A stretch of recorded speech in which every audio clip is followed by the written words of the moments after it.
Hey guys, Joe and Ribs coming at you here with another Spireside chat. Today I'm going to be looking at Ascension 20 Defect winning decks. Without looking through all of these right now, I guess first off, I've been playing Ascension 20 for a little while now. I have like 40 Defect runs in the book, maybe somewhere in the vicinity of 20 wins. Recently I've been winning about 50% of my Ascension 20 runs in general. And Defect I've been having good success on. I think in general, what you're going to see in these Defect runs is that there is a fairly easy to reach basic state of immense strength in Defect decks where you get orb cards which synergize very well together and you put them in your deck. And that state's like strong enough to win Ascension 20, basically, if you put it together well. And I think that's generally what we're going to see. We're going to see a lot of runs where there are just good orb cards in our Defect deck. And occasionally we'll see a run which went even beyond that. Like did something really, really super stupid strong that was even stronger than the orb thing. But the orb thing is like very easily accessible. It's relying on putting together some combination of commons and uncommons for the most part, and there are so many different ones that go together well that it's hard to miss all of them. And yeah, it's very easily enough to win runs. So this is one of those decks. We've got a Bias Cognition, a Consume Plus, and 3 Focus, lose an Orb slot. But we got an Inserter as our first boss relic, so we're gaining orb slots all the time. So this is gaining us a ton of focus, and then a Glacier and a Cold Snap and a Chill to make some Frost Orbs, and a Cool-Headed Plus actually. Go together with Electrodynamics, 2 copies of these to deal enough AoE damage to win all of the hallway fights in the game. So we've got the Consume scaling for the boss fights, the Electrodynamics for the hallway fights. I took Madness probably to meme a little bit. I probably already felt very confident in the run and wanted to see if I could go infinite with All for One. Generally, I don't think Madness is a very, very good thing to be taking, but it looks like we were sort of memeing at that point in this run. This deck is very strong. We got a Peace Pipe. We had a Compile Driver for a little bit of card draw. Compile Driver is a card I'm going to stress so much talking about these Defect runs. I think this card really flies under the radar, but you sort of... The most accessible Ascension 20 winning deck for Defect is a variety of orbs. And so Compile Driver will usually be deal 7 damage, draw 2 cards, and pretty often will draw you 3 or even 4 cards. And that's a really good card. It's an attack, so it's like proccing Kunai and Shuriken and Ornamental Fan, and not doing the nasty things that skills do. It's an early game damage card, which can then turn into an immensely powerful draw card. So it's like, on Silent, you do sort of want to have an Acrobatics in your deck late in the game when you have lots of energy and you want to draw toward your best cards, but you can't take Acrobatics in Act 1 because it doesn't deal any damage and you only have 3 energy, and you're not going to like spend 3 energy drawing 3 more strikes and then discarding one of them. And you're like, I guess I'll play 2 strikes then. You already had 2 strikes in your starting hand. Acrobatics is a bad card for Silent in Act 1. Compile Driver is a good card for Defect in Act 1. And then in Act 3, it is a ridiculous card for Defect. So we're going to stress Compile Driver a lot as we look at these. Bias Cognition. I have heard a lot of people struggle to judge how big a drawback the at the start of your turn lose 1 focus is on Bias Cognition. It is... like, it's nearly irrelevant, actually. There are fights when you don't want to draw, when you don't want to play Bias Cognition the first time you draw it. There like are only maybe 3 of them in every run though, and then you play it the second time you draw it. It's a very good upgrade. You play it the first time you draw it in every hallway fight, pretty much. Upgraded, this gives you 5 focus, right? So you have to play 10 turns after playing it the first time before it's giving you negative output overall. And that's without considering that evoked orbs are giving you extra early on. Like if you're dual casting and stuff like that early on to focus on evoking early. Just a very, very, very strong rare. Probably take this over just about any other Defect rare ever. Go for the Eyes is also a card that I want to draw attention to. This is a very important Defect staple. It's the only way that Defect has to apply weak, and especially on Ascension 20, when enemies are like attacking for 50, weak goes up in value because it's a percentage debuff on them. So the more they attack you for, the more weak matters. So this card's like a 0 energy card, which is blocking for 13 against a lot of fights in the game later on in the run, and that's per turn. So like the next turn it also blocks for 13. Very, very, very strong card, which is again very good in Act 1. So like Compile Driver, Go for the Eyes, Cold Snap, and Ball Lightning. Defect has a lot of Act 1 commons, which are incredible in Act 1 and incredible in Act 3. It has this orb package, which is very easy to assemble and very powerful, and that's sort of Defect for you. Just looking at this run, we took in auto shields for a little bit of like mitigation early. It looks like I took a whale bonus of 250 gold and took some damage. Transmogrifier. I don't actually know what that means. Does that mean I don't know what event that is. Skip the Sweeping Beam. I think at this point I would take Sweeping Beam. Sweeping Beam has gone up in my eyes since I started off playing Ascension 20. Purchased an Electrodynamics and Oddly Smooth Stone, removed a strike at a store. Gotta Go for the Eyes. So at this point we've already got big strides towards making our orbs thing go, and that Go for the Eyes remains good for the entire rest of the fight. Didn't take a Streamline? Man, I play Defect very differently from how I did at the start of Ascension 20. Got the Compile Driver. At this point we really want a Frost Orb in our deck so that we can make Compile Driver better. Took a Machine Learning. I think Machine Learning's okay. Took an All for One off Guardian. I think All for One is okay. Even in this deck, which doesn't have many All for One synergies.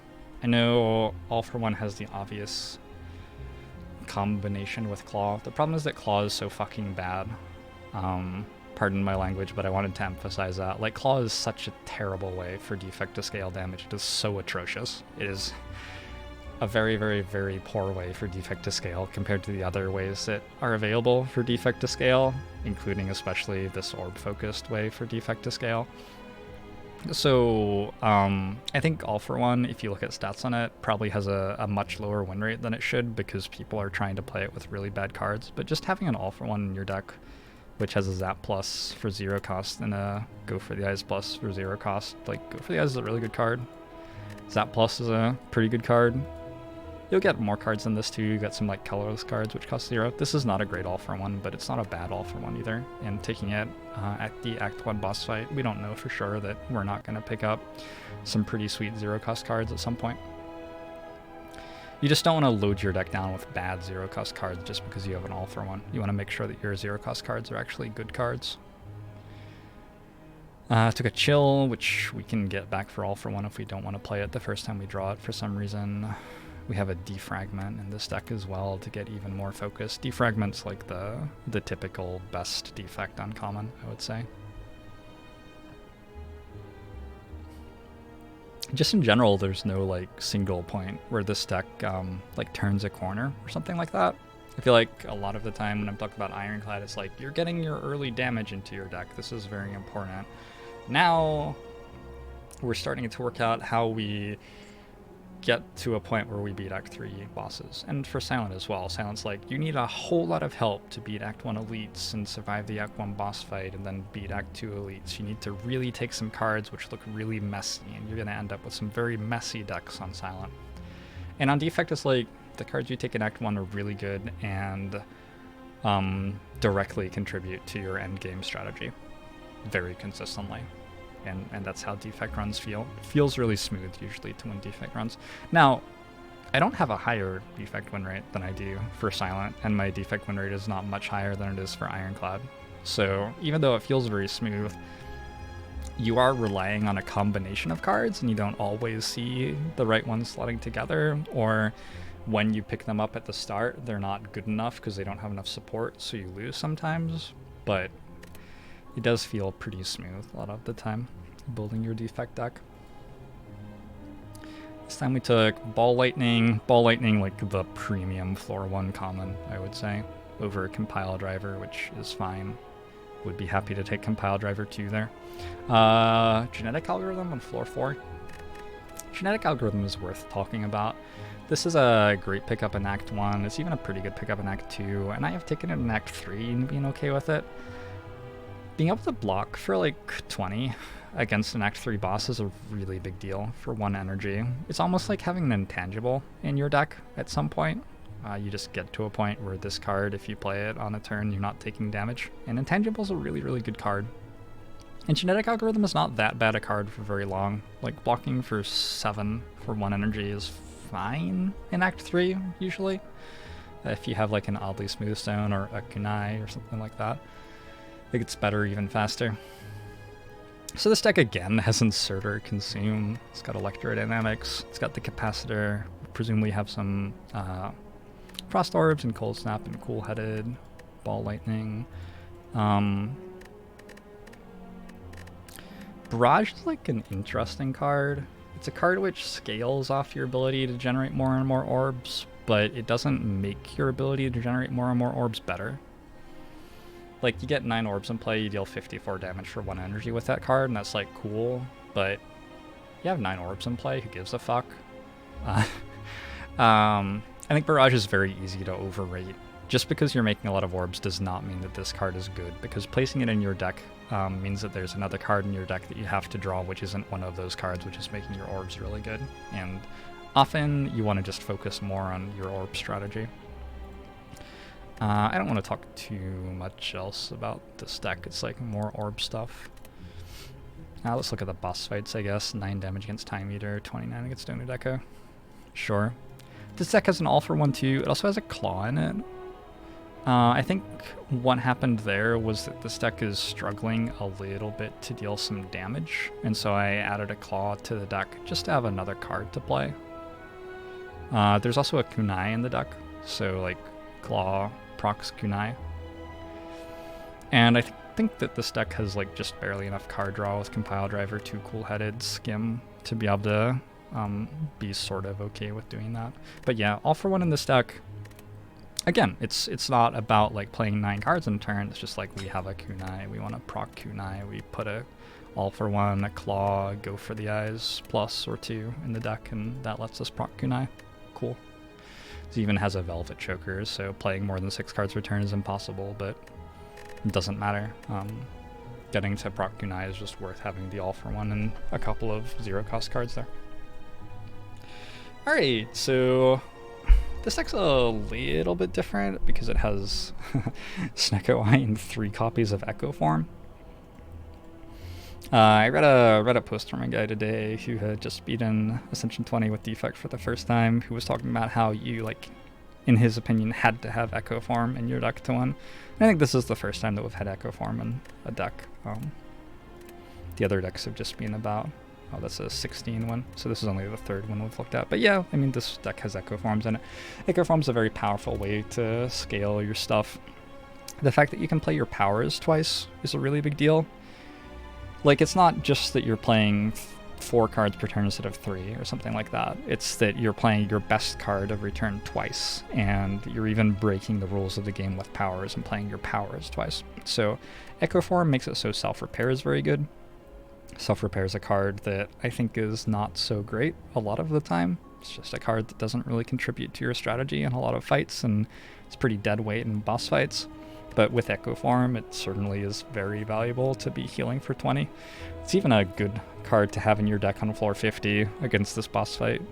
At that point, like, healing for 20 at the end of this boss fight is worth a card that's dead in the floor 51 boss fight.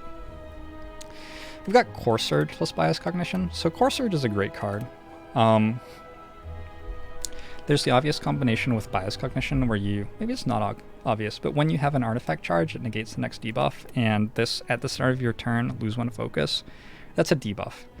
If you have the artifact when you play Bias Cognition, it will completely prevent the, at the start of your turn, lose 1 focus from applying to you, so you'll never lose any focus. If you already played Bias Cognition and then you play the artifact charge, it will just prevent the next loss of 1 focus, which is still pretty good. You gain an extra focus. The really strong thing that Core Surge does, though, is not even that. It's that with speed potions, you gain 5 dexterity and then you lose 5 dexterity, the losing 5 dexterity counts as a debuff. So the artifact stops it. So this card is okay in regular fights, especially if you have bias cognition. It's like, cool, I don't lose 1 power every turn, although who cares in a hallway fight that's going till turn 5 or 6, it probably doesn't actually matter. But it's ridiculous in boss fights. Specifically, it's ridiculous in the hardest boss fight of the game for you, because you like get a speed potion somewhere and then you use Core Surge to gain 5 dexterity for the rest of the fight, and that turns a fight that you would lose into a fight that you will win, like very, very consistently. Getting an extra 5 dexterity in a fight is ridiculous, and I would say a decent number of Defect decks have like 1 fight that they're going to lose in the run and can deal with the other fights. Like some Defect decks would have trouble against Awakened one, for example, because they're too reliant on powers or something like that. Some Defect decks might have trouble with Donu Deka because they just can't output enough damage to get through Donu Deka's shield. I don't know. Anyway, it's super strong to be able to do this. So this deck ended up with 3 Echo Forms and a Snecko Eye. I don't know if I like added more of the Echo Forms after we got the Snecko Eye. That would make a lot of sense. Looks like maybe I didn't. Looks like maybe I already had them all. That's pretty incredible. 3 Echo Forms. Echo Form's a really strong card. If you can afford to like spend an entire turn playing it, it will set you up to win runs. So if you're at a point where you have a good amount of max HP to survive against your Act 3 boss fights and can just spend a turn playing your first Echo Form, from there you're going to be looking pretty good. This deck has a Self-Repair Plus, so in hallway fights we're okay with spending a turn playing Echo Form. We take some damage, then we play Self-Repair Plus twice and heal for 20 later on. It's a very strong 2-card combo, Echo Form plus Self-Repair, and you use Echo Form to make everything else your deck does so much stronger, and you use Self-Repair to make up for the turn you took off to play the Echo Form. It's not necessarily required for Defect to win runs, but it's very strong. Got a Glacier, Compile Driver, bought a Cold Snap, took a Sunder, so we got very good early game damage there. Sunder is one of those cards which doesn't exactly contribute to our strategy, but is just a strong enough card to take. This is very good through Act 1 and Act 2.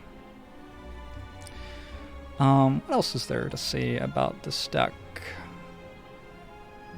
We didn't really do anything ridiculously strong with Snecko Eye, honestly.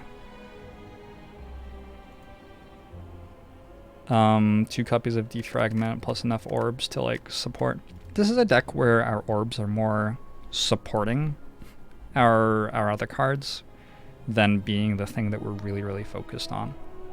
So this is a deck which sets up +4 focus with the Defragment pluses, maybe even +9 focus with the bias cognitions, but then a lot of its damage is just coming from playing Sunder or something like that, and its orbs are more like we get a bunch of block from Cold Snap and Glacier than really being the thing that we're focused completely on. The Echo Forms are also, of course, mattering a lot in terms of outputting lots of stuff. And then the Snecko Eye, we didn't do ridiculous things with Snecko Eye, but it does help us get our Echo Forms into play and helps us play Sunder and stuff like that.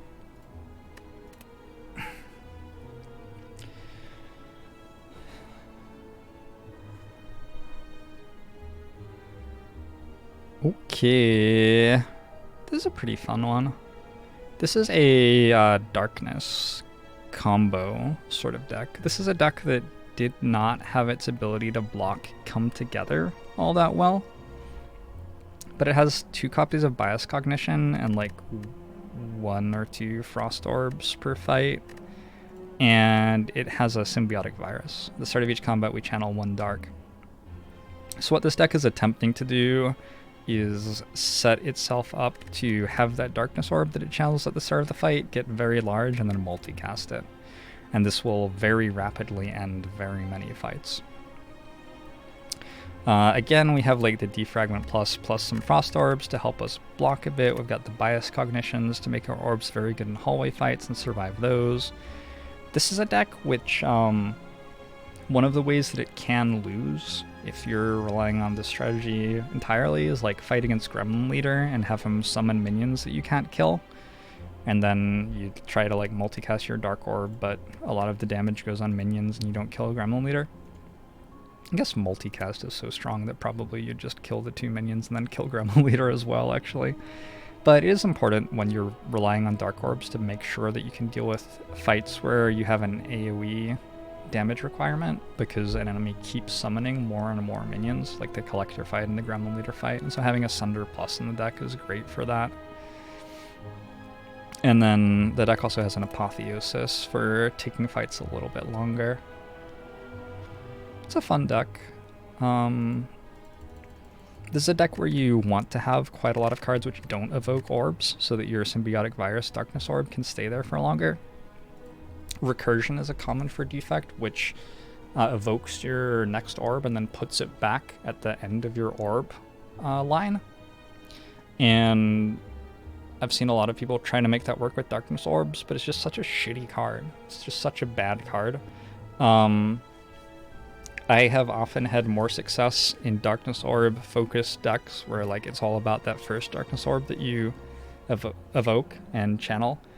I've often had more success with just adding good cards which don't make orbs to those decks, so that you're not giving up very much to just leave your Darkness Orb sitting at the front slot. And there will be fights where it's okay to evoke it early and play some more orb cards, and then other fights where you want to not play Cool-Headed or something like that to keep it around.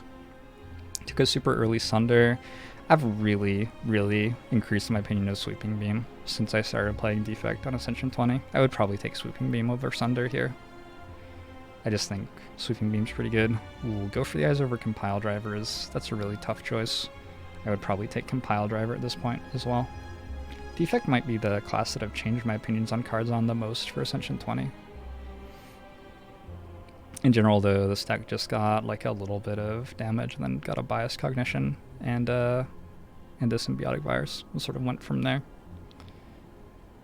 It's really fun to play decks which are relying on Symbiotic Virus for damage because it's so like double-edged. If you end up evoking your Dark Orb, like having to evoke it for playing a Cool-Headed to draw more cards or something on a turn, all of a sudden your deck may not be able to actually make the damage that it needs to win the fight anymore. Against bosses, 7-turn fight against Time Eater. I assume that we just let the Dark Orb stack and then multicast it against Time Eater. And 7 damage against Awakened One for 9 turns.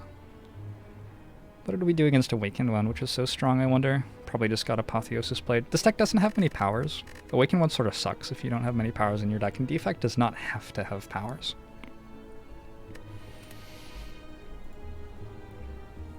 Alright. This looks like a deck which started off pretty normal and then went completely off the rails. This is a showcase of some really strong card interactions that Defect has available. So, skip the Rebound early. I don't love Rebound. I don't love Rebound. I don't love Reboot in Defect. Cards which put a card on top of your deck or make you reshuffle your discard pile into your draw pile prevent you from getting to the really important cards in your deck sometimes. So like if I want to play my Echo Form Plus and I want to do it on the earlier turn, adding a Rebound to my deck makes that harder to do. And I generally think that that drawback is significant playing Defect. So I tend to avoid a card like Rebound. Bought a Vajra just for some extra damage. Cool. Took a Cold Snap and a Power Potion. That's incredible. Upgraded Zap. Took a Sunder. Cool. Yeah, so we're like all set up to go, basically, have some pretty good damage. Took a Ball Lightning there, we're even better at damage now. Took a Bag of Prep, Echo Form, Focus Potion. Now we have an Echo Form as well for that scaling. And took us Core Surge over a second Echo Form and a Seek from the Act 1 boss. So the Core Surge I don't think ever did anything in terms of like card interactions here for that deck, although I don't know if we like had a Speed Potion for one of the Act 3 bosses. Beat Time Eater with 34 damage and 0 damage from doing the deck up. The thing that this deck did, which is absolutely absurd, is it got Snecko Eye Dead Branch. And Echo Eye by itself is very, very good in Defect. It makes Echo Forms cost a random amount. Force Field becomes a very good card because not only is it gaining you 16 block for 0 to 3 energy, but also if you draw it costing 1 and then play a power in your hand, it will cost 0, which means you can play it for 0 that turn, and it will cost 0 in your discard pile, so you can All for One it back. All for One is also great with Echo Eye. A quarter of your cards are going to cost 0 in your discard pile, and a lot of them are going to be very high impact cards just because you're going to load your deck with high impact cards. Sunder is of course very good with Echo Eye. I want to call out to Recycle. I think this is one of the best Defect cards with Echo Eye that people might be sleeping on. This card is very, very, very good with Echo Eye.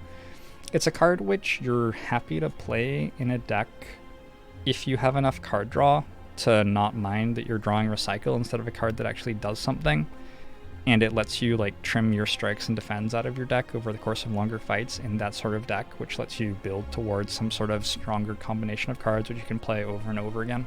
That's really, really strong to be able to do, but you have trouble playing this card if you like are only drawing 5 cards a turn, especially if you have a 5-card starting hand and you draw Recycle in your starting hand. You're just like often really far behind in a fight if you can't do something else with the starting hand, and Recycle just feels like a very bad draw there. But with Echo Eye, you draw 7 cards a turn, and also a decent amount of the time when you're recycling your defend or whatever, the defend costs 3 instead of 1. And so even though Recycle costs from 0 to 3 instead of 1 or 0 when upgraded, you're often getting to play it for a significant energy increase. And defense and strikes are particularly bad in Echo Eye decks as well. Like, you're particularly rewarded for getting them out of your deck as fast as possible, because you're going to be loading your deck with stuff like Sunder, which deals 32 damage instead of 6 damage. And this costs the same amount of energy as that. So in a Echo Eye deck, the strike is even worse than it is in a usual deck relative to your other cards. And then Recycle gets even better with Dead Branch. It just becomes even better. Recycle on Reinforced Body. This is going to cost however much energy you have. In Magic the Gathering or something, an X costs 0 unless the card is being played. And if you're coming from a game like Magic, maybe you're expecting this to be 0 if you recycle it. But if you have 3 energy, this is 3 in this game. And so you can use Recycle as a double energy with an X card as well. Recycle is like pretty flexible in that way, and a pretty cool card to have. And then yeah, the deck went completely off the rails when we picked up a Dead Branch as well. Now the Recycles are giving us extra cards which we can play to profit. Cool, good run. Now this is my sort of Defect deck. That is a solid pile of cards right there. We got a Toxic Egg. Anytime that you pick up an egg, well, particularly a Toxic Egg, I feel like, because you want the core of your deck to be skills, usually. Generally speaking, how decks are composed in this game is you have enough attacks to get you enough damage to deal with hallway fights, enough powers to scale your deck for boss fights, and then you fill the rest of your deck with skills. Those are generally going to be the core of your deck. That's where you get the majority of your card draw. That's where you get the majority of your block. That's where you get like the best output cards for situations where you're not ready to end the fight yet, and you can't afford to be spending all of your energy on scaling. That's skills for you. And so it's really exciting to get a Toxic Egg, and usually if you get a Toxic Egg early, you end up with a pretty large deck because you're just very happy to put lots of skills in your deck. This is a really sweet run because we got a Chemical X from a store, which means that X cost cards are particularly good in this deck. So we got an Echo Form. First card you play each turn is played twice, and that copied with Reinforced Body. Even with only 3 energy, you're talking about 90 block from this if you play that with your Echo Form. Similarly, Tempest, this is going to be channeling 12 lightning. I don't think I have a multi-cast in here anyway, but we just have those 2 interactions, which are super strong. Runic Pyramid lets us hold on to those cards for the most important turns. This was a 3 energy win. I took a Runic Pyramid in the tiny house. But if I remember right, this deck actually cruised through pretty nicely. The deck struggled a little bit to pick up super convincing scaling. Like, it does okay in hallway fights. It's got a turbo to get more energy from the most important turns. It has the Echo Form self-repair card combination that we talked about earlier, which is very, very powerful for hallway fights, even if you only have 3 energy.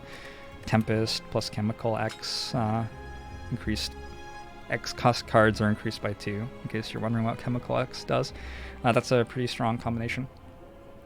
But it struggled a little bit to put boss fights away, in my opinion, so I added a copy of Thunderstrike Plus to the deck. This is a card I think I've definitely seen people get too excited about Thunderstrike Plus. The way that it scales your damage for Defect is often not a very good way compared to the other ways that Defect can scale damage, like with a Darkness Orb or just with Focus plus Orbs or with a Shuriken or something, hell.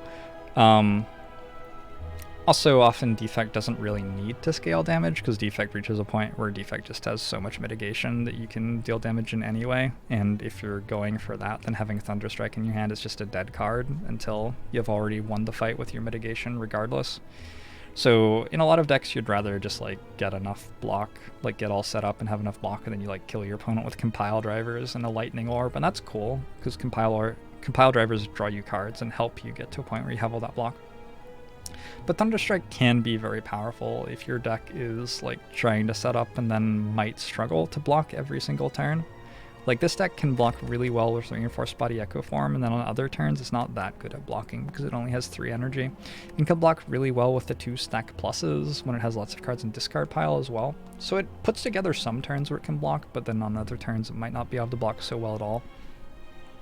And in this deck, the Thunderstrike plus the Tempest plus the Channel Out of Lightning just puts the fight away a little bit faster. 8 damage over 11 turns from Time Eater and 42 over 11 turns from Awakened One. Yeah, just a pretty cool 3 energy with no super relevant relics win there. Largely off the back of the Echo Form plus Chemical X to give us some really, really, really powerful turns, I would say. We've got the orb scaling stuff going on in the background as well, as usual. We got the All for One, which is pretty good in a 40 card deck with a Steam Barrier plus. There must be a Go for the Eyes here, surely. A Turbo plus. Did I not get a Go for the Eyes? Wow. That's unlucky. A Dual Cast plus, a Zap plus, a Trip plus for apply 2 vulnerable to all enemies. I remember adding that to the deck to help the Thunderstrike get there even faster. I don't think it was necessary. But when you have 3 energy and a Runic Pyramid, you sort of benefit from taking 0 cost cards, even if they're sort of shitty, because otherwise your hand just gets full of like 1 cost cards, which you can't afford to play, and you're not able to draw as many cards every turn. So sometimes with Runic Pyramid, you just take 0 cost things just so that you can play something and get it out of your hand. Oh, I took a Melter, like, fairly late in this run as well. Melter is not a card that I think is incredible, but if you have a Runic Pyramid, Donu Deka and Time Eater both get a lot of block on certain turns in boss fights, so having this if you have a Runic Pyramid and, like, really care about getting through those fights efficiently, which I feel like this deck did, it's a decent card to have.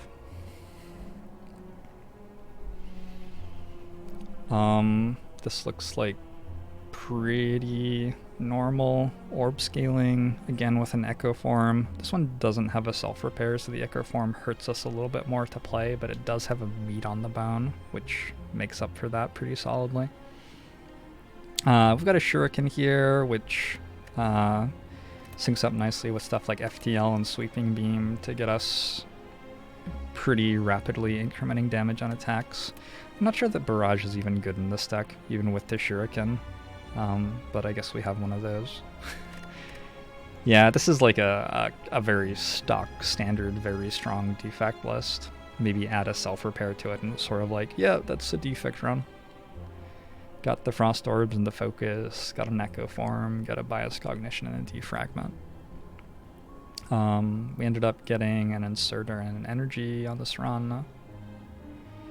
It's funny, I sort of like never wonder how my Defect decks made it through Act 1 and 2, because like, yeah, all these cards are good in Act 1 and 2. Got like a Defragment, Glacier, Cold Snap, Shuriken. Like, how does this deck lose? I don't know. It's funny because lots of Defect decks do lose. But this one's pretty strong. There's another early symbiotic virus. We also got Snecko-Eye Dead Branch. And we got them fairly early in this run. We had the entirety of Act 3 to go crazy with that. So this deck ends up having 3 copies of Rainbow, largely because of that interaction. The Echo Form is here again, which is always very strong with Snecko-Eye. We have a Consume in this deck without an inserter. We just have the 1 Capacitor Plus to gain orb slots. That's fine. Something that you can do with Consume, which is very strong, is go down to 1 orb slot only with a lot of focus, and then just focus on invoking a lot of orbs. And I believe, if I remember right, that's something that this deck did quite a lot. We've got a few ways to make Frost Orbs. We've got an Echo Form. And so with our 2 Cool Headeds and 2 Cold Snaps, we can pretty reliably like sneak in a Zap and then play a Cold Snap, and we'll have evoked a Frost Orb and a Lightning Orb that turn with an immense amount of focus, and that just gets you a lot of value. What else is happening in this run? Genetic Algorithm on floor 1. That's super cool. So we got a very nice Genetic Algorithm in this run, which helps us out a good amount. Oh, we got the floor 6 upgraded Strike. Sort of an auspicious thing to do. I probably started with a Zap upgrade on Whale bonus, and we just didn't pick up a damage card, and so we upgraded a Strike. This is an okay thing to do, and sometimes you need to. Strike Plus is not that bad a card. It's a lot better than Strike. You would add a Strike Plus to your deck usually on floor 1 if it were offered to you. Like, it's not quite as good as something like a Quick Slash or a Compile Driver probably, but it does deal a little bit more damage than those cards, and it's definitely better than your current deck. So upgrading a Strike is almost like reducing your need for crappy damage commons by 1 while removing a Strike from your deck in some ways. It can be a pretty powerful play if you need it. It's not something I'm super excited to do, but it can be an okay play. Got the Symbiotic Virus from this treasure, just at random. Got a Defragment there, and upgrade it straight away. Got a Ball Lightning here. So at this point, our deck's very strong already. Yep. And got the Snecko-Eye on floor 17. It's interesting having Snecko-Eye as early as floor 17 that, you know, we only saw the 1 Sunder, I guess. There's no, like, Meteor Strike in here. There's no ridiculous Snecko-Eye interactions, really, but I guess Echo Form Plus is probably enough. We got a Dead Branch with Snecko-Eye again. It's funny. This is another Snecko-Eye run. Cool. This time we got a Creative AI, which is a really nice card to have with Snecko-Eye and Mummified Hand. We don't have Mummified Hand, though. Got a Fusion Hammer, so this is a 4 energy Snecko-Eye run. We have some Cold Orbs, some Focus. This deck's a bit of a clunker. Looks like a scrappy deck. We've got the Bias Cognition Core Surge combo to get a lot of focus, though, in the spots we want. Thunderstrike is, like, probably okay here. I imagine that I added it pretty late. I wish it said on the card when you had added it. That would be just incredible for reviewing your runs.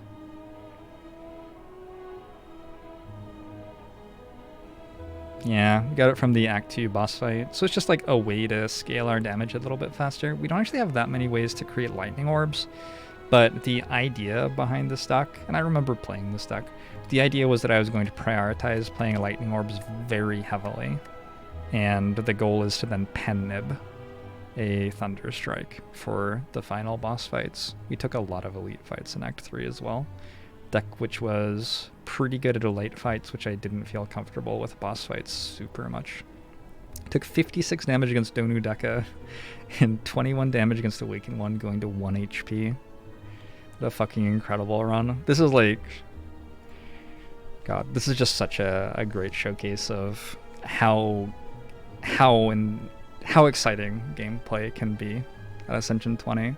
Because we got to do something broken this run. We got to have a Snecko-Eye. We got to do some really fun things with it. And the the run still fought back. It wasn't enough to just like completely take all of the decision making out of the run and make everything irrelevant.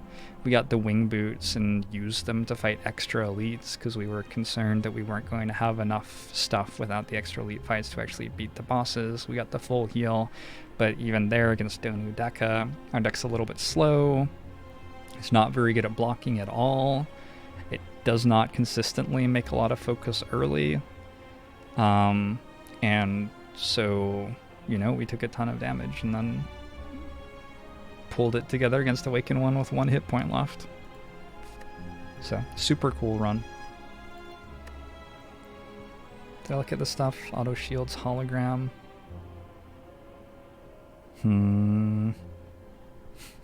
Auto shields, hologram. Man.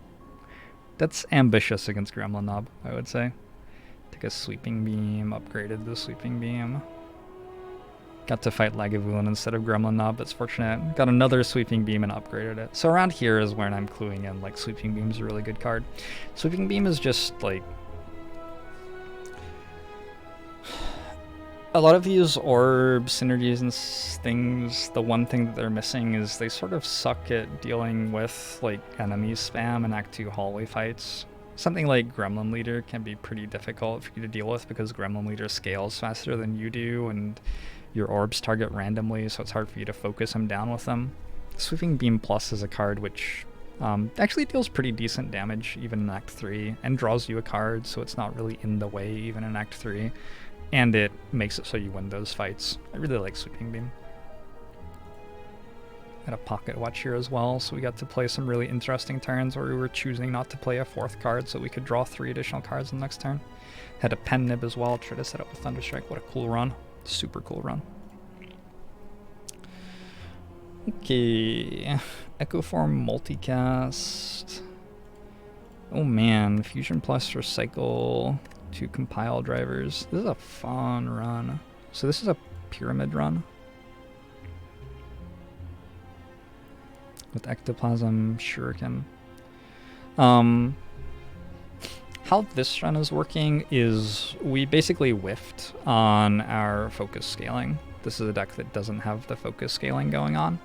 It does have an Echo Form though, and we do have Reinforced Body ×2, so we can do some sweet stuff with Reinforced Body and Echo Form to be basically invincible for a turn every now and then when we need it. And then what the deck is trying to do, generally, and this is something that I didn't used to do very much in Ascension 15 at all as Defect because it just didn't feel necessary. It felt like aiming too high. But I started to notice that, especially at Ascension 20, like the cards that you do this with are good in Act 1 anyway, for the most part, and the thing that you're getting out of it is actually necessary to win the game sometimes. Like you've seen some of these runs have been like, we've had 1 hit point left with a deck that seemed perfectly fine. And we've lost some runs with decks which seemed perfectly fine. What this deck is trying to do is like channel a Fusion Orb, and a Darkness Orb, and a Cold Orb. Get it so we have 3 different orbs going. We got compile drivers to draw 3 cards, and then we have recycle. And so we're trying to get to a point where our deck gets small enough that we're just playing a ton of compile drivers and drawing recycle over and over again, and you can go into like a soft infinite this way. You're going to run out of cards eventually unless you have a little bit more support than that, but it doesn't matter, your enemy's going to be dead before then. And this deck has a Shuriken in it, so this strategy is going to take off very rapidly. Sweeping Beam again, very good with the Shuriken and all this stuff. Got a Seek for Echo Form. I think Seek's really good if you have very specific cards you want to put in play. It's not always that incredible, but like with Echo Form, yeah. Definitely good with Echo Form. This deck's a creative, different way to scale a deck that can beat Act 3 bosses in a scenario where we did not pick up any orb focusing at all. And we ended up taking 73 damage against Time Eater because it turns out playing a lot of fairly low impact cards is not a good strategy against Time Eater. But we were able to beat Donu Deka without too much trouble. And we had the Pentagraph, so even taking a ton of damage against Time Eater, we were still pretty healthy. Got a lot of max HP too. You can see how valuable max HP is. 73 damage with 70 max health would kill us. So getting the Mango Getting the Singing Bowl super early for max HP. Took a Go for the Eyes, Echo Form, super early Echo Form. I think that Echo Form is probably just barely good enough that you can take it that early. Anything else to say about this one?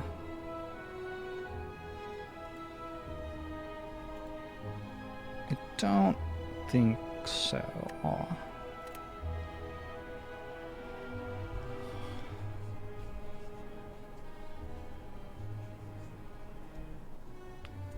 I can't decide if this deck's really good or not. The one thing this deck seems like it's lacking is immediate damage. Oh, okay. It has the Symbiotic Virus. There you go. So we've got another Symbiotic Virus multicast combination. I think the only times I've ever had multicast in my deck have been when I've had Symbiotic Virus, and that's very deliberate. Like, multicast gets so much better when you channel a Dark Orb on turn 1 every single fight. Yeah, this deck doesn't have like an Echo Form or anything, but it's got just a lot of really sweet relics. It's got a Chemical X with a multicast and a Tempest.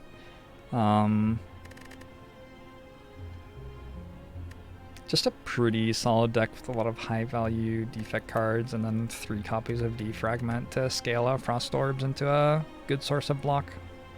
This is a deck where like Barrage Plus might not actually be good in this deck.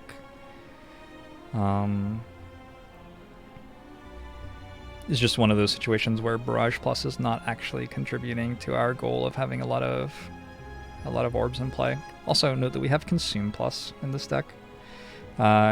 So we're pretty happy to go down to 1 orb slot in this deck and just evoke a lot of orbs, which makes Barrage Plus even worse. Barrage Plus is a card that I often add like in halfway through Act 1 or something to my Defect decks if I don't have enough damage yet to make sure that I can get through elite fights in Act 1. And at that point it's sort of like, okay, it did its job. I'm not expecting it to be that incredible all the way into the late game always. Got a Cold Snap, Ball Lightning, Leap. Man, that's a good start. Symbiotic Virus and the Self-Repair. Oh my god, that's an incredible start. Okay, I don't think I need to look at the rest of this run. Got an Incense Burn, one of the strongest defensive cards in the game. Relics in the game. Thread and Needle, another one of the best defensive relics in the game. Toxic Egg and Symbiotic Virus. Gives us a lot of flexibility. Worth noting that we started with 3 different orbs channeled. Cracked Core, Symbiotic Virus, and Nuclear Battery, and yet we don't have a single compile driver. That's a big thing that this deck is missing. A few compile drivers would have put this deck over the edge, I think. Over the top, made it even stronger.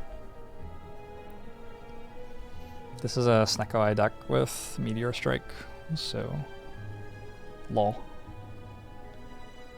Let me see if there's anything super interesting to talk about here. We've got the Echo Form self-repair thing again. We've got our Focus and our Frost Orbs.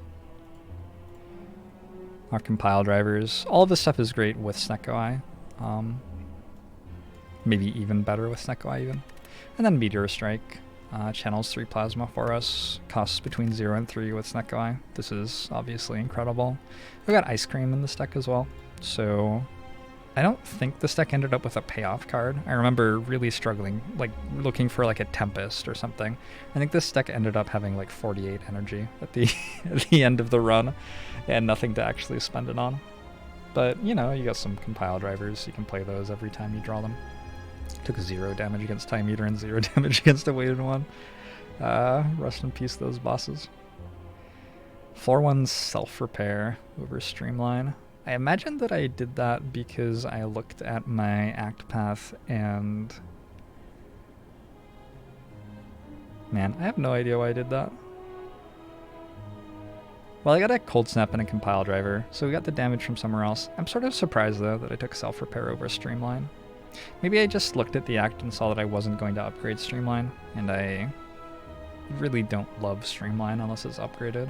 I think that's an important upgrade. Dealing 15 damage for 2 energy is what you're usually getting out of Streamline early in the game.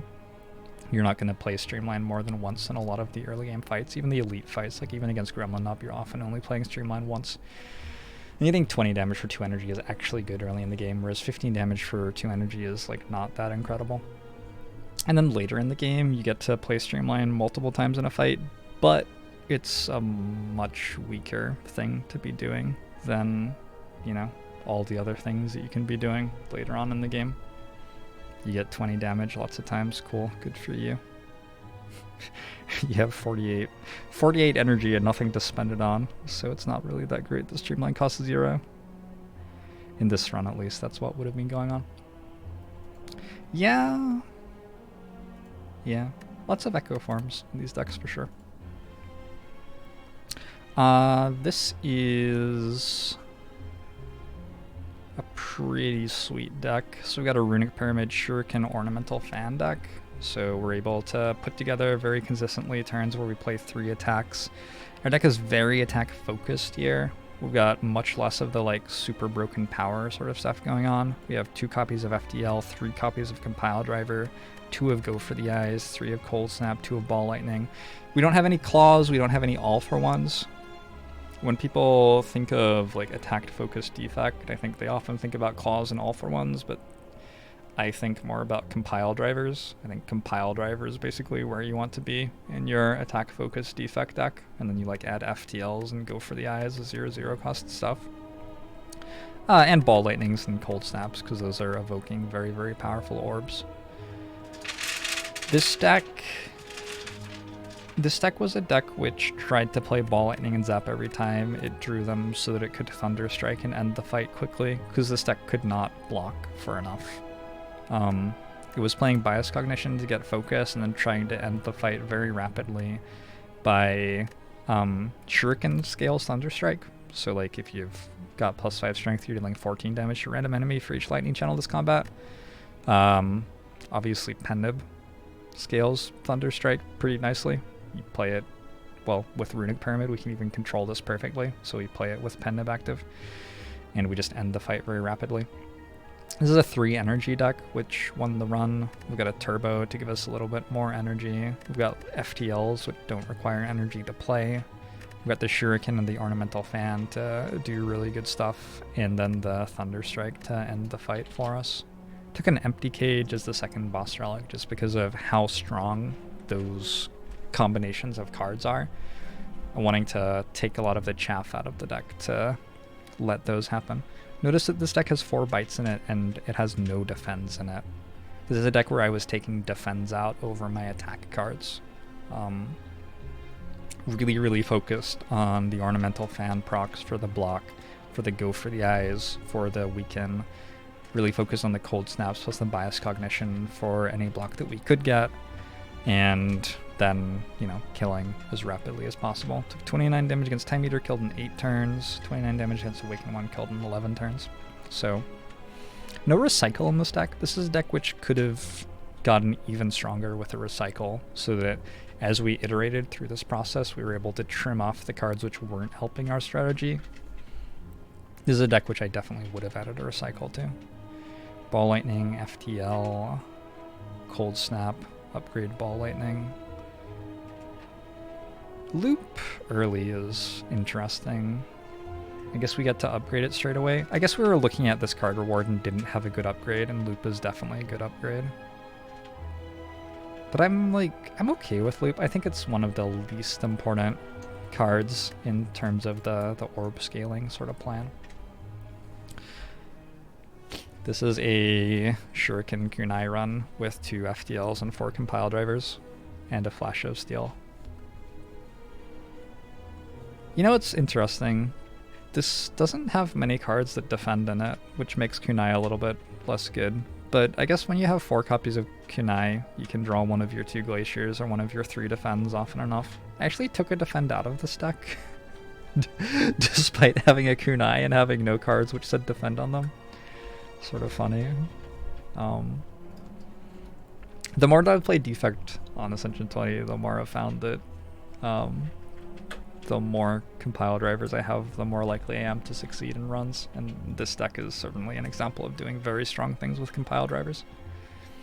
Went Cold Snap, Go for the Eyes, bought a Streamline, obtained a Leap. You can see that I'm prioritizing things a little bit differently. Earlier I was like skipping unupgraded Streamlines at this sort of point in runs, and now I'm buying them. Just focusing a little bit more on the reliable upgraded damage. Did I never get Streamline upgraded? Man, I'm surprised that I bought a Streamline when I wasn't going to be upgrading it after eating a Cold Snap and a Go for the Eyes. I guess I just wasn't comfortable with... Neither of those are like a Ball Lightning. Neither of them's actually dealing that much damage. That makes sense to me. Okay. This deck took 14 damage, 12 damage. Did I already look at that? 14 damage against Time Meter over 12 turns. Really important to note, like, this deck does not have trouble with Time Meter. It might be easy to look at a deck which is spamming attacks and think, oh my god, Time Meter is going to crush this deck. But no, you just like play 6 cards a turn and get immense amounts of value out of them. Play your like 1 block card every turn with all your kunai procs as well. We got an Ornamental Fan later on in the run. We got an Inserter, which means we're scaling on orb slots as well with Consume in the deck, which is sort of funny. That's like some of the most broken scaling that Defect can have, and I think it's completely irrelevant to what this deck is actually doing. Bias Cog, Core Surge, so the combo for the extra focus. Really powerful with Runic Pyramid. This is another 3 energy run, right? Oh no, we got a Runic down, never mind. Yeah, this is definitely a Runic Pyramid deck. Cards like Thunder Strike are much stronger in a Runic Pyramid deck where we've got like a Pen Nib, so we can hold on to Thunder Strike for the exact moment where it ends the fight and get the fight done with. We have a little bit of the block scaling with the Glacier, Cold Snaps, Consume, Defragment. Notice that like, no matter what my deck is doing, no matter like how my deck is killing or whatever, there's always that block coming from Cold Snaps in the deck, basically always. And if there's any focus gain, I'm basically always taking it. You don't play a lot of Slay the Spire runs where you don't have to block. And Cold Snap plus focus is such a reliable and efficient way for Defect to make block that it's just showing up over and over and over and over and over and over and over again. 3 Cold Snaps here. A few things of focus. There's nothing else really in the deck that like makes that ridiculously strong or makes it something we'd want to do in particular this run. It's just something we want to do every single run. We had like some attack spam sort of stuff going here, sort of. It's just proccing Nunchaku and Pen Nib more and more often though, our FTLs. They're just like pretty good cards with a lot of different relics. Even the damage that they're doing is worth thinking about. 5 damage is not that much, but it certainly adds up pretty rapidly, especially in hallway fights. Not sure that there's much else to say about this deck. I want to talk about electrodynamics a little bit. When I started Ascension 20 on Defect, I thought that electrodynamics was really important. Reptomancer fight seemed really important. X2 Elite seemed really important, and electrodynamics seemed like the answer to those things, and it seemed like Defect did not have enough damage output to deal with AoE fights otherwise. The more I've played Ascension 20, the more I've found that Defect just has such strong attacks that Defect can power through AoE fights with single target damage, actually. And I've taken Sweeping Beam a little bit higher than I used to as well, I guess. Maybe that's contributing. But I've gone from like thinking electrodynamics was... Like, I used to... At the start, I was taking choose a rare card at whale bonus because I thought getting electrodynamics was so important. And my opinion on that has just completely flipped. I do not think this card is all that important for successful Defect runs anymore. You just need to make sure that you're getting enough of your good damage cards, enough of your compile drivers, and you can power through those fights. I guess it's worth mentioning, Reptomancer used to be able to be showing up more in Act 3. So that has changed. Reptomancer is a pretty scary fight, which used to be a bigger thing at the start of Ascension 20 is now a much smaller thing. One of a few different ways that Ascension 20 has been made quite a lot easier since it was released. I used to be winning like 33% on Ascension 20, and now I'm winning 50 plus, and some of the reasons that I've gotten better at it, but a lot of the reason is that it's been made a lot easier, and it's sort of like having watched Ascension 15 just get drastically easier and easier to the point where it was boring for me over the course of half a year. It's sort of sad to see Ascension 20 being made easier and easier, and I do sort of miss some of the big challenges that Ascension 20 set up, which were then backed out of and reverted in balance changes. Like the shapes fight in Act 3 became very easy when it got basically reverted to what it was in Ascension 15. Reptimancer basically got removed. Like, I've stopped dying to Act 3 hallway fights pretty much in Ascension 20 because they just got nerfed to oblivion, and I don't really understand why. I think if you look at my runs, Act 3 hallway fights are basically the only part of the game that I don't lose runs to anymore. It's just a bit disappointing. Okay. Core Surge, Machine Learning, Seek. I haven't talked a ton about Machine Learning. This is not a card that's always good or always bad. This is a card which is a lot better if you can benefit from having 6 cards in hand every turn. How's that for a useful thing to say? It's not a card that successfully digs to your important cards very well. So that's one reason to play card draw, is that the first time through your deck, it helps you dig to like your Echo Form or whatever. And Compile Driver is way better at that than Machine Learning. Because Machine Learning, the first turn you draw it and it doesn't draw you a card. So you're actually -1 card through your deck. If you didn't have Machine Learning in your deck, you'd be 1 card further forward. Then the second turn it draws you 1 card, now you're neutral. It takes up to the third turn after you draw Machine Learning before you're 1 card further into your deck. And by that time, you're probably all the way through your deck already. So it's not really accelerating you getting something like Echo Form into play. What Machine Learning is doing is it's making it so later on in the fight, on like turn 5, 6, 7, 8, you're drawing 6 cards a turn instead of 5. And there are some decks where that is definitely a big deal. Decks which can afford to be a little bit slower to set up because they need a little bit more help later on in the run. And later on in the fight. And typically those decks are going to look like this. They're going to look like just a completely random mashup of cards. This deck's hilarious to me. We got some capacitors to like get more orbs into play, but we have no focus, it looks like. Which is a good way to describe this deck, no focus. We got like a Core Surge and doesn't do anything. We probably use that for a speed potion to get through boss fights at the end, which is a very valuable Core Surge, but there's no apparent way in this deck that it would be valuable in hallway fights. In general, this deck isn't that good at hallway fights, I don't think. Our relics are not that incredible. We have 5 energy, which is one thing which is like, yeah, Machine Learning might be good if we have 5 energy. We want to find reasonable ways to spend 5 energy every turn, and that might require a 6th card, especially with a Fusion Plus as well. We're going to have 6 energy pretty regularly on turns. This run was carried really heavily by White Noise. I remember playing this run. We did not see much in the way of power scaling. We did not see much in the way of any scaling. But what happened was, in Act 2, we got the library question mark, where you get to choose a card from among lots of cards, and we took White Noise here over some pretty playable cards. But we had a Mummified hand, so White Noise was basically energy neutral. I never upgraded it, but it's going to make another card in our hand cost 0. And we do have like Asunder, so maybe it makes Asunder cost 0. Maybe we can work that out, which is pretty strong. And then we had not seen any scaling at all, really. So we just needed a card that could bail us out sometimes. And I think White Noise like gave us an Echo Form against the Act 2 boss or something like that, and maybe gave us a creative AI somewhere. I'm pretty sure that happened. And largely the reason that this run won was because of White Noise hitting the right card at the right time, which was fun.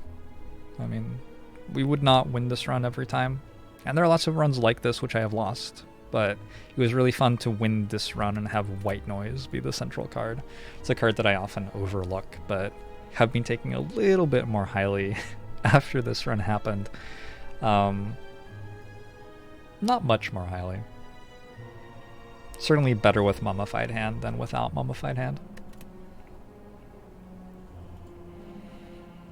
I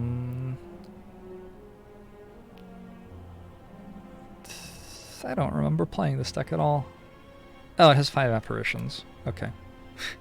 Yeah, that's why I don't remember playing this deck, because, well... So this deck has 5 apparitions, it has a kunai, so our basic way that we play this deck is we use apparitions to be invulnerable until we have enough decks from FTL and Compile Driver to still be invulnerable. This deck has a claw in it just so that it gets to play another attack on some turns, because this deck doesn't have a lot of attacks in it. There's no like all for one or anything, it just has a claw so that I can draw into it and play a 3rd attack. If I remember right, I had very few attacks in the deck when I added the kunai to it, and so I was just looking for any attack at all.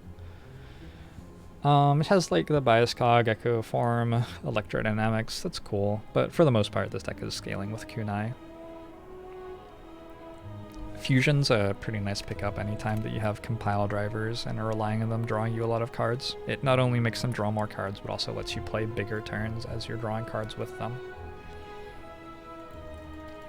This was an interesting deck to play because having 5 apparitions, when you're drawing the apparitions, it makes it harder to draw 3 attacks in a turn. So often it was like, yeah, I'm invincible this turn, but my deck doesn't deal very much damage and I'm not actually getting dexterity. Am I going to be okay? I don't know.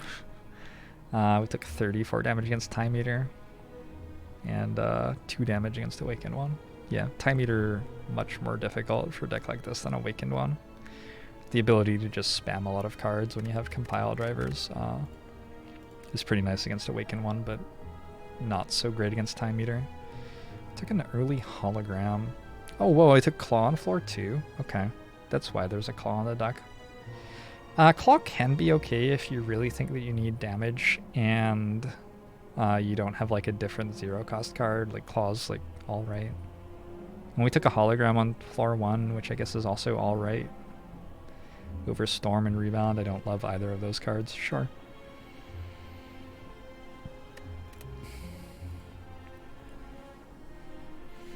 This was a super, super sweet deck. This is one of the most ridiculous decks that I've ever played. So, how this deck works is it sets up, it has exactly one way to make a Darkness Orb, it has exactly one way to make a Frost Orb. That's not because I wasn't looking for them, it's because I only found one way to make a Frost Orb in this run. Actually, I found 2, but I took Darkness over one of them, I think, if I remember right. It has 2 ways to make a Lightning Orb, and what it does is it makes a Lightning, Frost, and Darkness Orb. And it uses its 3 compile drivers and 2 FDLs to attack spam, play a lot of cards, draw Turbo Plus and Recycle Plus to make more energy, and keep doing it. It has 2 Seek Pluses to get going on turn 1. This is a 3 energy deck. It might not look that explosive. This deck can play 20 plus cards on turn 1 though, pretty reliably. This deck regularly draws all of the cards that it has on turn 1.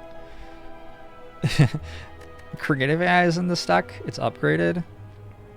I think it being upgraded was actually bad. I astrolabed into it at the end of Act 1. That's the reason that it's in the deck. Usually what I'd do was on turn 1 I would Seek Plus for Seek Plus and Creative AI, then use the second Seek Plus to get a Recycle and a Compile Driver, and I would recycle Creative AI. So I had 5 energy on turn 1 and Compile Driver, like presumably I have like a Cool Headed or a Darkness in hand too, so Compile Driver draws 2 cards, and then we're sort of going. We had a lot of turn 1s which were a lot like that. We got a Core Surge to combo with a Speed Potion when needed, and this deck can actually just go full infinite with the Turbo Plus. Just play Turbo Plus and then use Compile Driver. Use 2 Compile Drivers to draw the Turbo Plus in the Void, and then recycle the Void, and then use another Compile Driver to draw the Recycle and the Compile Driver. And that's an infinite that's energy neutral. But I don't think we ever even made it that far, because we were just killing too quickly with our attack spam and stuff. This deck has Mutagenic Strength, which is something I haven't mentioned with Core Surge, but this deck can reliably play Core Surge on turn 1. It draws at turn 1 sometimes, and also it has 2 copies of Seek Plus. And this lose 3 Strength, that's a debuff. So if you get a charge of Artifact on your first turn, you can keep the 3 Strength for the entire fight. That's pretty valuable with all the attack spamming we're doing. This is the most removed deck from Orb Scaling that we've had, probably. And it's also probably the strongest deck that we've had. So you can really get ridiculous things going if everything goes perfectly for you, which it sort of did in this run. It's funny that a 3 energy deck is probably the strongest deck that we've seen. 0 damage on Donu deck over 6 turns, 15 damage from Time Eater. I think some people might look at this deck and think, oh, you're going to get murdered by Time Eater, but like, nope. Pretty smooth. Usually playing 12 cards a turn, and then just like blocking with Kunai, right? Kunai is making our hologram, our steam barrier. Very, very good. There are not a lot of block cards in this deck, you might notice, but we can draw the ones that we have every single turn. We have a hologram plus a defend and a steam barrier. We can just draw those. I mean, we can draw those multiple times a turn, actually. So, really fun deck. We got there by taking Compile Driver over Streamline, Compile Driver over Stack Beam Cell, and then a Cool Headed. Okay, so that was just straight away. And then we bought a Go for the Eyes. And at this point, we already have a very strong core for an attack spammy sort of deck. And upgraded our Zap so that when we draw it, we can play it over and over again. Got an FTL from a looter. Upgraded our Go for the Eyes, and we're really going. Upgraded Dual Cast as well. Dual Cast is a good upgrade if you're drawing it a lot. And making enough orbs, you want to play it when you draw it.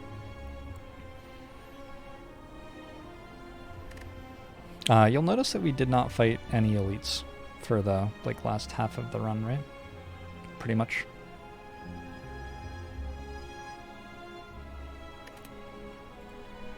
I don't know. We certainly didn't need to. And this is the most recent win for us. Oh, this was another very ridiculous Snecko Eye deck. I'm not sure how much we have to go into this, but we have 2 copies of Compile Driver, a Capacitor, and a Meteor Strike with Snecko Eye. And this deck can actually go infinite, I think, in theory. If it recycles down to a point where it has Meteor Strike and Compile Drivers, it just, like... maybe it doesn't quite, because it has to evoke other orbs to draw enough with Compile Drivers. Anyway, this deck was super, super broken, largely on the back of how strong Meteor Strike is with Snecko Eye. I took Snecko Eye as a boss relic over Inserter here. I know a lot of people think Insert is very, very strong with Defect. I think a general theme that's been going on in this run is that Inserter has been okay sometimes when we've gotten it, but there have just been a ton of successful decks which are scaling in a way which isn't very compatible with Inserter. Like, they're trying to win by turn 8, at which point Inserter has not really had time to be super great yet, or they're trying to win without actually being all about orbs. Like, the orbs are in the background as a constant form of block, but they're not the be-all end-all. The deck's trying to do something else, like use Runic Pyramid to play a huge Thunder Strike, or use attack spam to scale Kunai, or something like that. So we took Snecko Eye, and that was like before we had super strong things with it, but picking up a Meteor Strike from the library event in Act 2, just at that point the deck's already done. We already had an all-for-one actually when we picked up Snecko Eye. This deck was Ball Lightning into White Noise. Yeah, like I said, my opinion of White Noise has gone up. And then we bought a Shuriken into Sweeping Beam. The Shuriken's sort of an interesting buy in Act 1, because it was a while before we ever really started proccing Shuriken. But we eventually got to a point where we were. Also, by the time that we were proccing Shuriken, it didn't matter. Like, it didn't really matter that we had 5 strength when we were playing our Meteor Strike and then 8 other cards that turn.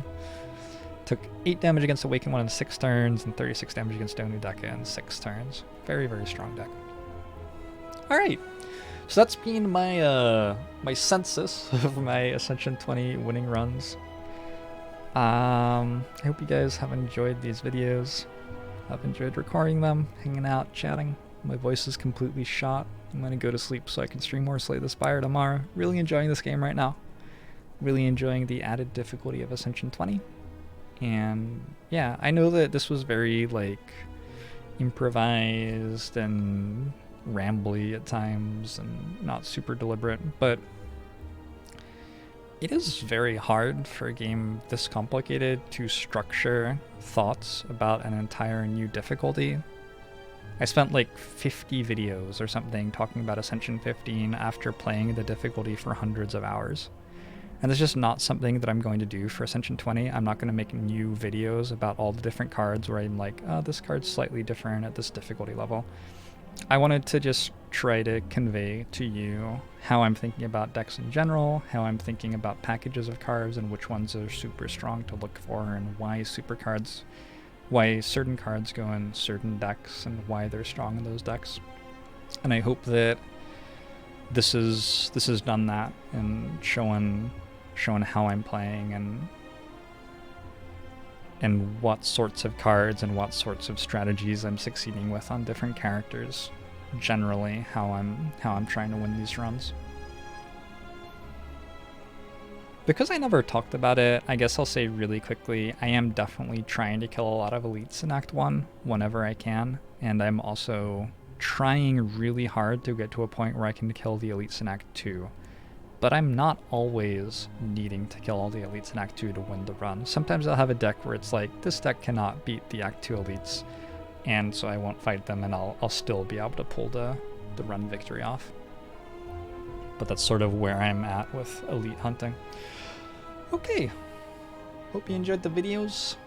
Feel free to ask any questions you have. Feel free to stop by the stream and ask questions too. Obviously I'm playing and won't maybe be able to give as good an answer as if you give me a question in the comments, but I'm also like there and working, so the bonus of giving me a question on stream is that you know for sure that I'm right there to hear the question and respond to it, whereas if you leave a YouTube comment, like, I have to find time to sit down and answer those. And I'll see you next time. Bye-bye.